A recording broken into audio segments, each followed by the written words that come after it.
Ste mi to v Nitre podpísal, mňa to tak nadchlo, lebo som vás teda tak vnímal, že... Ja každé ráno jem pel.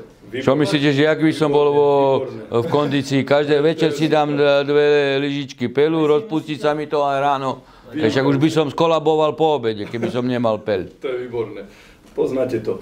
Ja som to aj v Púchove obhajoval. No brat robil pel, aj synovec robí pel, a aj ďalší príbuzný, teda pel, včelárstvo, no.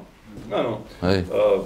Ja som v podstate aj uverejnil ten obrázok, však s vašim dovolením ja som to poslal. Jasné, to čo v Nitre, hej? Áno, čo sme v Nitre, ja som vás tam cítil veľmi pozitívne k tomu, teda, že ste cítil, že tá včela zrejme mohla byť zákonom chránená, potom mi prišla teda odpoveď, že by to bolo trošku problematické. Tak som chcel len trošku možno jednu otázku vám trošku to vyjasniť v tom, že my sme začali petíciu preto, lebo si myslíme, že tá včela musí byť zákonom chránená. Nemôže to ostať blanokrídny hmyz, ktorý je čisto len hospodárske zviera. Jeden príklad.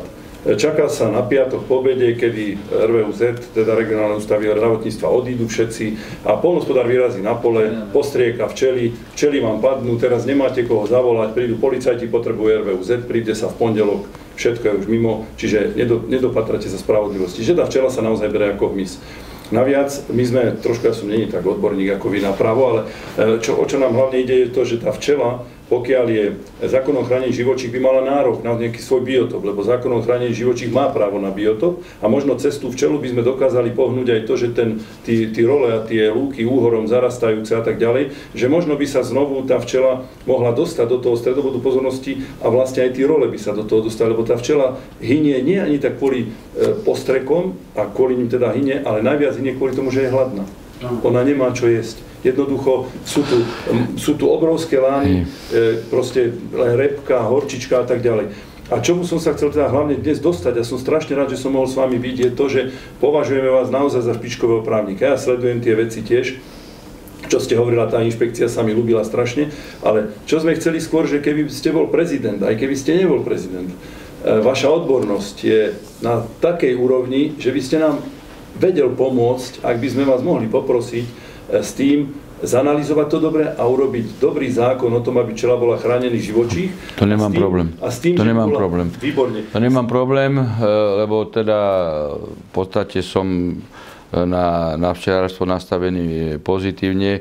To nemám jednoducho problém a keď mi urobíte analýzy perfektné, hej, tak ako aj pri koncipovaní vládneho programu v časti poľnohospodárstva, lebo tam by to muselo ísť do tejto legislatívy, budem trvať na tom, aby sa to začalo upravovať a riešiť.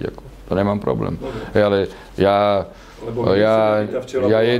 rozumiem, no tak to treba dať. Také, že niekto ju bude chovať. To sa vyhláškou dá upraviť. No, veď presne hovorím, však ako to sa dá, to treba mi pripraviť a keď sa stotožním s tým, tak to dokážem ako presadzovať v rezorte. Viete nám poradiť nejakého dobrého právnika, ktorý by nám toto pomohol? Lebo my sme lajci v tom práve, že kto by nám to pomohol pre vás pripraviť? No tak to je otázka legislatívy. To ani nie je otázka advokátov, ale je otázka legislatívcov. Tak neviem vám ako v tom, lebo ja sa ako skutočne hrábem celý čas v trestnom práve a teraz som ako medzinárodné právo, ale treba sa nejak napojiť na tých legislatívcov, ktorí sú najmä tomu na dôchodku, ale tam netreba vám advokáta, legislatívcov, ktorí ako robili legislatívu na úrade vlády alebo na ministerstvách rezorty, napríklad na rezorte pôdohospodárstva. No a tak oni si radi nejak privyrobia, že dačo sa poskladáte, dáte im robiť a oni to dajú do legislatívnej polohy. No.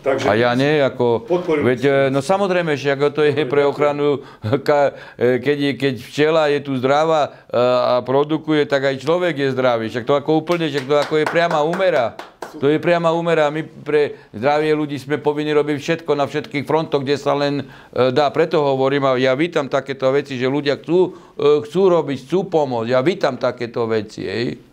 Včela môže byť, cez včelu môžeme urobiť víziu Slovenska, ako ste povedal. Zdravá včela, zdravá krajina. Samozrejme, a zdravý národ, nie? A zdravé deti.